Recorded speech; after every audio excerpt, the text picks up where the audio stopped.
أعوذ بالله من الشيطان الرجيم شهر رمضان الذي أنزل فيه القرآن هدى للناس وبينات من الهدى والفرقان فمن شهد منكم الشهر فليصمه ومن كان مريضا أو على سفر فعدة من أيام أخر يريد الله بكم اليسر ولا يريد بكم العسر ولتكملوا العدة ولتكبروا الله على ما هداكم ولعلكم تشكرون رب اشرح لي صدري ويسر لي أمري واحلل عقدة من لساني يفقهوا قولي فالحمد لله والصلاة والسلام على رسول الله وعلى آله وصحبه أجمعين أما بعد Assalamu alaikum wa rahmatullahi ta'ala wa barakatuh.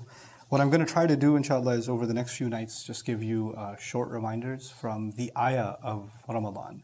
There's only one ayah of the Quran that explicitly mentions the month of Ramadan, and that belongs to Surah Al-Bakara, and it's a rather long ayah. It has many phrases in it. So each phrase has some lessons to teach us, and I'll try to highlight some of them in these short reminders over the next few nights, inshallah, just to get us into gear for what's coming, inshallah ta'ala. May Allah accept the coming Ramadan for all of us and have us reach it and have us make the most of it.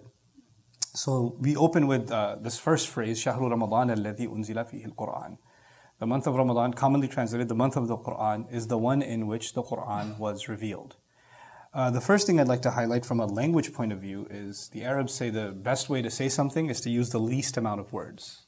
So خير الكلام ما قل ودل. The best way to get a point across is use the least amount of words. But this is actually more wordy than the least amount of words. If you said, أنزل الله في شهر رمضان القرآن, or أنزل الله القرآن في شهر رمضان, much less words gets the point across. But Allah said, شهر رمضان الذي أنزل فيه القرآن. He elaborated it. Now what difference does that make? The first thing that it does is that the subject of the ayah, the point and the purpose of the ayah is the first wording of the ayah. And that is the month of Ramadan. So this ayah, the topic of it, the subject matter of it, is not revelation. The subject matter of it is not fasting. The subject matter of it is the month of Ramadan. That's the first thing. The second interesting thing is that Allah has referred to the time of revelation before. Allah has told us, إِنَّا أَنزَلْنَاهُ فِي لَيْلَةِ الْقَدْرِ إِنَّا أَنزَلْنَاهُ فِي لَيْلَةٍ مُبَارَكَةٍ إِنَّا كُنَّا مُنذِرِينَ. We sent it in a blessed night. We sent it in the night of power. So Allah has referred to the time when Quran came down before. But He never specified the month. He said the night of power, the night of, the blessed night or a blessed night. But it kind of remained a mystery until Allah solved that mystery. Where does that blessed night lie? He says the month of Ramadan is in fact the one in which the Quran was revealed. The words fihi for grammar students is actually muqaddam. What that means is especially and particularly in this month, highlighting the role and the importance of this month. Now just a few interesting things. The word Ramadan comes from Ramad, which is extreme heat. So Ramadan is actually mubalagha of the month of extreme heat. So Allah chose this, and when there's extreme heat, then the people are desperate and they're burning. And they're hoping for rain to come, relief to come. And it's actually that kind of an imagery, beautifully, about the month of Ramadan. This is a month of extreme heat, extreme discomfort, and Allah sent relief for humanity. He sent, just like He sends rain when it's really hot, He sent the Quran, in that time. So it's actually this really beautiful imagery captured even from the name of the month of Ramadan. The other remarkable thing is, this season for the Arabs was called this because it's the toughest time of the year, right? And Allah decided that He's going to make the month of Ramadan, and later on in the phrases we're going to see fasting. A lot of people get scared of fasting, right? That it's going to be hot, how am I going to do it? And for the Arabs, when the Arabs consider something hot, it must be really hot. Because hot is their normal.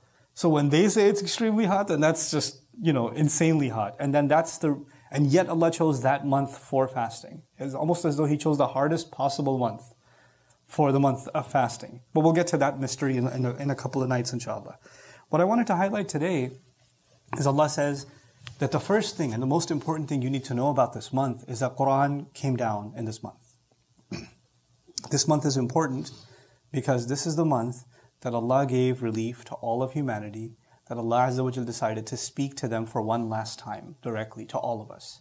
Allah Azza wa Jal gives us guidance in our personal lives, but this is one message that is relevant to every single human being, directly from Allah, from now until the last human being that walks on this earth. And he decided that that conversation from Allah, that final conversation from Allah, that should be recited and heard over and over again, should be sent down in this month. What does that tell you and me? That tells you and me that this is the month to connect with the Quran. This is the month to have a real relationship with the Quran, a real conversation with Allah after hearing what He has to say to us. What He's going to tell us. The word Quran, as opposed to kitab means book. Quran actually means recital, or something that is read out loud. And so the idea in it is that this is the month in which we should be gearing up to hear what Allah has to say and to prepare ourselves, especially.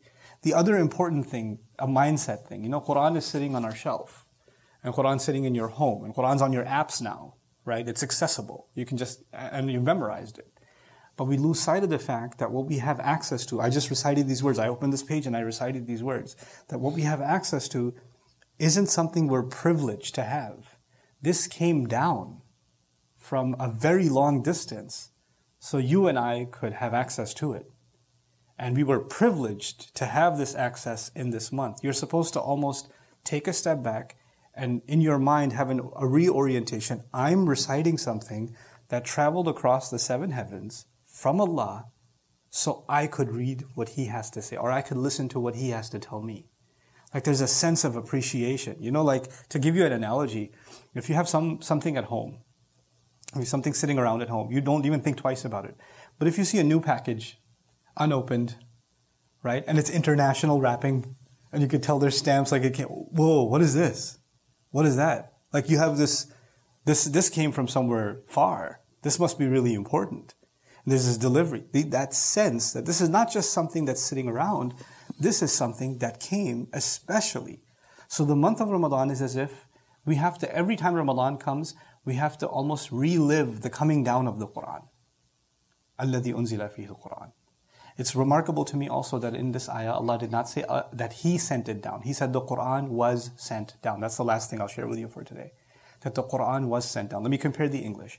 If Allah were to say, Allah sent the Quran down, He mentioned Himself. Allah sent the Quran down. And if He says the Quran was sent down, then He didn't mention Himself. That's the passive form. The Quran was sent down. When the passive is used, you don't mention the doer, meaning Allah is not mentioned.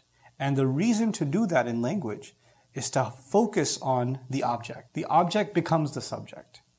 The object itself becomes the subject. So this is a way of highlighting the special awe we have to have of the Quran literally being sent down in this month. And that's captured also in the passive form, الَّذِي أُنزِلَ فِيهِ الْقُرْآنِ. So the first thing, first and foremost, psychologically, when we think of the coming of Ramadan, obviously we're thinking of fasting.